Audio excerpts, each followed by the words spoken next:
Brought to you bye रजनीगंधा।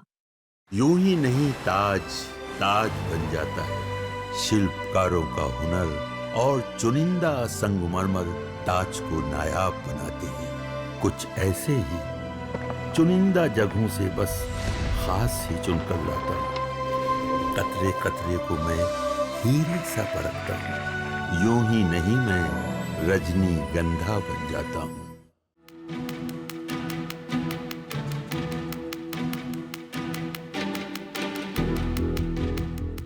कर्मचारी भविष्य निधि संगठन यानी ईपीएफओ देश भर के लाखों कर्मचारियों की रीढ़ की हड्डी माना जाता है। ईपीएफओ सिर्फ पीएफ अकाउंट ही नहीं संभालता बल्कि रिटायरमेंट के बाद की सुरक्षा भी देता है। हाल ही में ईपीएफओ ने एक बड़ा कदम उठाया अपने कर्मचारियों के लिए यूनिफाइड पेंशन स्कीम यानी यूपीएस लागू करने को लेकर। लेकिन अब ताजा आदेश में ईपीएफओ ने इस फैसले को फिलहाल रोक दिया है।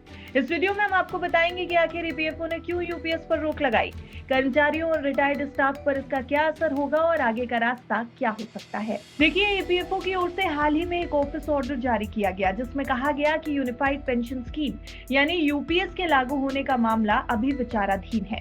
इसलिए 28 मार्च को जारी किया गया सर्कुलर तब तक के लिए सिर्फ रखा जाएगा, लागू नहीं होगा। सरल भाषा में कहें तो यूपीएस को लेकर जो नई सुविधा दी गई थी फिलहाल उसे स्थगित कर दिया गया है। यूपीएस पर ब्रेक क्यों लगा ये आपको आगे बताएंगे। पहले यूपीएस के बारे में कुछ चीजें जान लेते हैं। देखिए, यूपीएस यानी यूनिफाइड पेंशन स्कीम ईपीएफओ कर्मचारियों के लिए एक नई पेंशन योजना है। ईपीएफओ की सेंट्रल बोर्ड ऑफ ट्रस्टीज ने इस साल फरवरी 2025 की बैठक में इसे मंजूरी दी थी। ईपीएफओ के मार्च सर्कुलर के मुताबिक 1 अप्रैल 2025 तक सेवा में मौजूद सभी ईपीएफओ कर्मचारी यूपीएस का विकल्प चुन सकते थे। जो कर्मचारी पहले से एनपीएस में थे वो यूपीएस में शिफ्ट हो सकते थे। नया भर्ती होने वाला कर्मचारी भी यूपीएस में शामिल हो सकता था। यहाँ तक कि जो कर्मचारी 31 मार्च 2025 से पहले रिटायर हो चुके थे या स्वेच्छा से सेवानिवृत्त हुए थे, अगर वो एनपीएस से जुड़े थे तो यूपीएस का विकल्प ले सकते थे। और सबसे अहम, अगर कोई कर्मचारी रिटायर हो चुका था या उसकी मृत्यु हो चुकी थी तो उसका कानूनी जीवन साथी भी यूपीएस चुनने का हकदार था। यानी यूपीएस सिर्फ मौजूदा नहीं बल्कि रिटायर्ड और उनके परिवार वालों तक के लिए खुला था। अब आते हैं यूपीएस पर आखिर ब्रेक क्यों लगाया गया। इसके पीछे एक्सपर्ट्स का कुछ मानना है, ये भी समझिए। एक्सपर्ट्स का मानना है कि वित्तीय बोझ का अंदेशा है। यूनिफाइड पेंशन स्कीम लागू होने पर ईपीएफओ को बड़ी संख्या में कर्मचारियों को अतिरिक्त फायदे देने होंगे। इससे संस्था पर भारी फाइनेंशियल लायबिलिटी आ सकती है। कानूनी और तकनीकी जटिलताएं भी है। एनपीएस से यूपीएस में शिफ्ट करने के दौरान कई कानूनी और प्रशासनिक पेच हो सकते हैं, खासतौर पर उन कर्मचारियों के मामले में जो पहले ही रिटायर हो चुके हैं। यूपीएस की फंडिंग, योगदान और पेंशन की गणना पर कई सवाल अभी बाकी हैं। यूपीएस से कर्मचारियों को काफी उम्मीदें थी। इस पर ब्रेक लगाना कर्मचारियों को एक तरीके से झटके के बराबर है।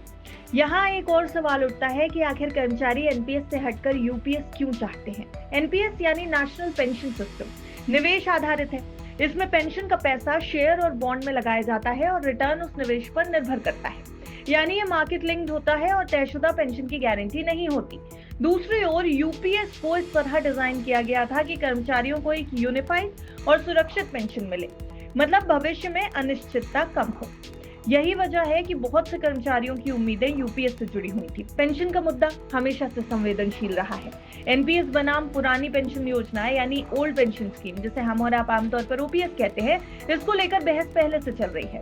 कई राज्य यूपीएस लागू कर रहे हैं, वहीं केंद्र सरकार एनपीएस पर कायम है। अब अगर ईपीएफओ अपने कर्मचारियों को यूपीएस देता है तो बाकी सरकार संगठनों और विभागों में भी यही मांग उठ सकती है। इससे सरकार पर बड़ा वित्तीय दबाव आएगा। आपको क्या लगता है यूपीएस को लेकर के अपनी राय कमेंट सेक्शन में जरूर दें। ब्यूरो रिपोर्ट, विस्तार।